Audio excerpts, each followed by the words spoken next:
Hello and welcome to the short Vort on the Parshios of Acharei Mos and Kedoshim.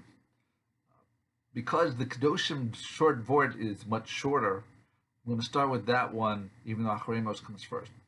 So in the Parsha, it says, Ish imo v'avdiv tira'u, a man should listen to his parents, v'shav sosai tishmoru, and he should keep my Shabbos.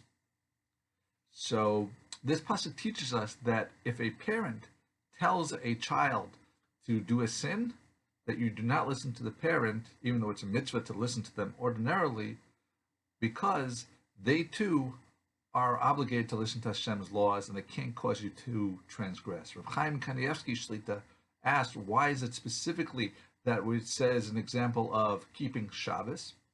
And he answers that because there's a rule that when it comes to saving a life, then you're allowed to be machal Shabbos. You're allowed to violate the Shabbos. Why? Because then you'll be able to keep many Shabbosim in the future if you violated this one time.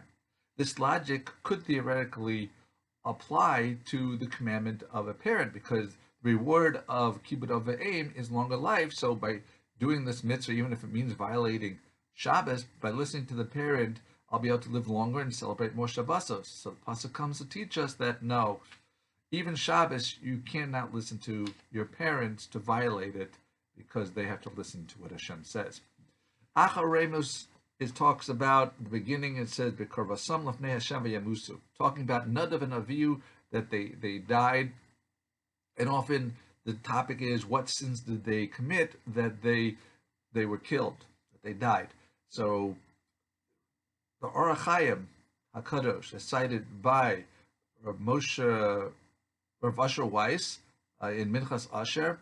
So he says a reason not about a sin, but it was the death came because they so desired to be with Hashem that the neshamos went out. That's b'karvasam lefnei Hashem. They had this devekis, this connection that they had to Hashem, and they hit this level that the soul went out naturally by itself. That's why the body remained unconsumed, but they were dead.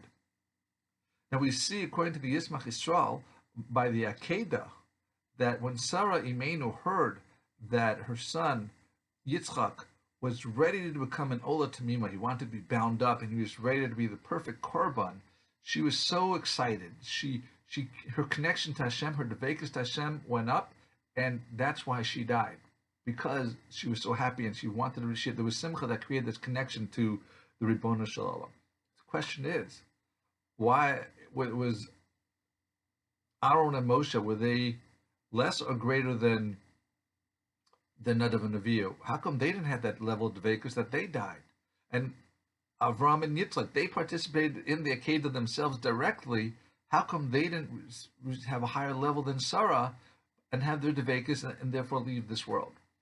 To answer this, Rabbi Weiss brings down one more example. There's 4 people who went up to Pardes, literally an orchard, but means to heaven, to paradise, and only one of them came out successfully. And Ben Azzai says that he died, that he gazed and he died. Why? But Rabbi Akiva, it says, Yatza b'shalom. He went in b'shalom, peace, and he came out complete. He was okay. He survived this experience and continued life. So when Ben Azzai gazed, he felt this closeness to Hashem, and therefore he was cut off from this world, and his neshama separated from the body, and it went to the next world, and that is considered a very high level. So how come Rabbi Akiva didn't go on this high level, and his neshama go away? So the answer is that. So was Rabbi Akiva lesser than the Ben Azzai? No. Rabbi Akiva was higher than Ben Azzai. And the level he had was that his body was so holy that when he went up, it was pure like his soul. So therefore, it didn't have to separate, and therefore he went complete. He came out complete, and he realized, and he was able to continue this next level, which is even greater, to work in this world, the Olam HaAsiyah, because better activity in this world than even a moment, good deeds in this world than even a moment of the bliss of Olam Haba. And finally, he talks about further Rabbi Weiss that on the day of when the Romans took out Rabbi Akiva to kill him, and they raked his skin with iron cones. So there's the classic way of looking at that full story, and for the sake of time, I'm going to skip to an alternate version that Rabbi Tzadok HaKohen Lublin says, and that is that Rabbi Akiva told his Talmidim that every day when he read Kriya Shema, he'd be in pain, and his soul would want, he'd feel so close to Hashem that his soul would want to go out. But because it's more important to live the life than to give up and separate your body and your soul, so therefore he had to, as it were, bind his soul with iron chains to prevent that separation from this world of opportunity to do mitzvahs. And then he told them, but now, since I would be killed through Devach HaTorah, I'm about to be killed by the Roman soldiers, now I'm freed from this obligation to not let my neshama go free. And if I have this opportunity, should I not take advantage of it? Immediately he covered himself so he can say Kriya Shema, and then with the last word of Echad that he elongated, then his neshama went out and separated it. It went out by itself. He wasn't killed. It was his neshama with the dveikus to Hashem.